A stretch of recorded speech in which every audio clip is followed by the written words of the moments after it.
After breaking parole, Jean Valjean is tracked by the ruthless policeman Javert. Your time is up and your parole's begun. You know what that means. Yes, means I'm free. Valjean finds redemption in his love and care of the child Cosette. But Javert continues his unrelenting hunt for Valjean in Les Miserables. Hello, I'm Liz. I'm Sean. I'm Rachel, and we're talking about Les Miserables, the Broadway hit turned feature film musical. We've all just seen it. I confess myself a big fan of the stage musical. I've seen it a couple of times. I know the songs pretty well. I'm a fan. You were singing it this morning. I was singing it this morning. And yesterday, and the day before. And in the movie theater. I Sean. may break out into song at some point during this review. I don't know. Boublil and Schonberg, who were the original composers of the musical, they reteamed with the new screenwriter here, William Nicholson. And they've made some changes. The songs are sometimes out of place. There's spoken dialogue. And you wonder, are diehard fans of the stage musical going to be happy with this interpretation? I believe they are for the most part. They may have some quibbles with those changes, but they'll still enjoy this. There are a few songs that are shortened, but for the most part, when you're bringing an epic musical like this to film, they were very good about preserving the emotion, the feelings, most all of the songs as much as they could without dragging down the pace too much.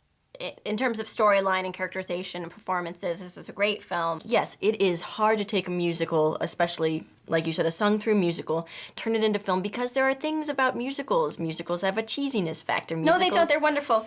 Well, not all of them do. Yes, not all of them do. Yes, Liz. There are times when you have groups sing that it's hard to make that seem natural and organic. And I think what they do here, I think they do a really good job because they have what I call speak singing. Yes, it's true. There's a child, and the child is my daughter. And her father abandoned us, leaving us flat. Now she lives with an innkeeper man and his wife, and I pay for the child. What's the matter with that? The pace is a problem in this movie. It runs 2.5 hours plus. And I did feel that there were times when I was a little bored. I think the script, the directing, the performances all came to this climax during what a lot of people are talking about right now, which is the A Dream to Dream musical sequence that Anne Hathaway sings. And it's such a powerful sequence that anything that comes after, which are really emotional moments, just pale in comparison. I have my own theory as to why that is. What's your theory? I mean, I think this goes into the acting a little bit, but I think it's performance. Anne Hathaway speaks her song, and it is so personal and so beautiful, and I feel like that, more so than any pacing issues, is why the beginning is so exciting. It wasn't even just Anne Hathaway. There was this amazing song that Hugh Jackman performs in the beginning. I thought it was exciting before Anne Hathaway showed up. So I do, especially in that number that Liz is talking about, What Have I Done, which I think that Hugh Jackman is amazing. Knocks out of the park. Oh my gosh. And I thought that was just a heck of a way to start off the movie. I thought Hugh Jackman was great as Jean Valjean. Yeah. Can I conceal myself forevermore? Pretend I'm not the man I was before. And must my name until I die be no more than an alibi? Must I lie? The two major flaws in this film are clearly Russell Crowe and CGI. You know what? I let Russell Crowe go. I thought Russell Crowe was miscast. I thought every time he was in a scene, it was awkward. And for some reason, they always shot him in this very epic way. And they have to incorporate CGI. Like Notre Dame Cathedral behind sweeping him. shots, and it just feels so fabricated. And so for me, with Russell Crowe already feeling really out of place, because he has this rock voice. He has a rock and roll voice. It's kind of rough around the edges, and he doesn't sound like everyone else in the movie. And then you shoot him in a way that's completely different than the way you shoot every other character. He just seems completely out of place constantly. What I like about him, he reminds me of sort of an everyman, the type of person who's got like a very narrow focus on what is right and what is wrong. And I like that he isn't an epic evil guy and can't see the greater context of his situation. But there's no intensity there. I think the issue is that he also seemed energyless to me. He seems listless.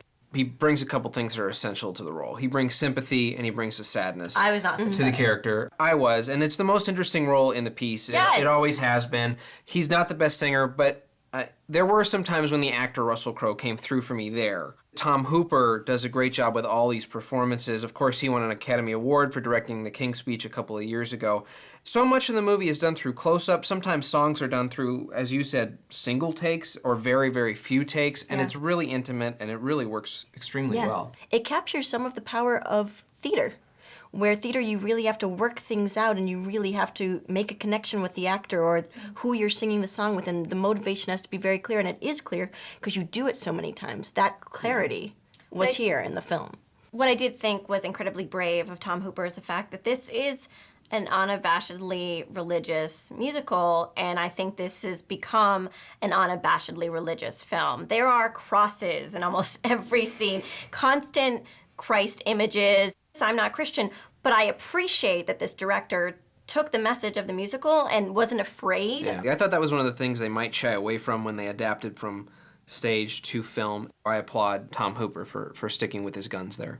Some hardcore fans may look down on this adaptation, but at the end of the day, Les Miserables is a solid entertainment worth checking out. See it.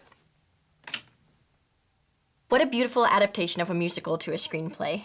The performances are great, and Anne Hathaway, wow. See it.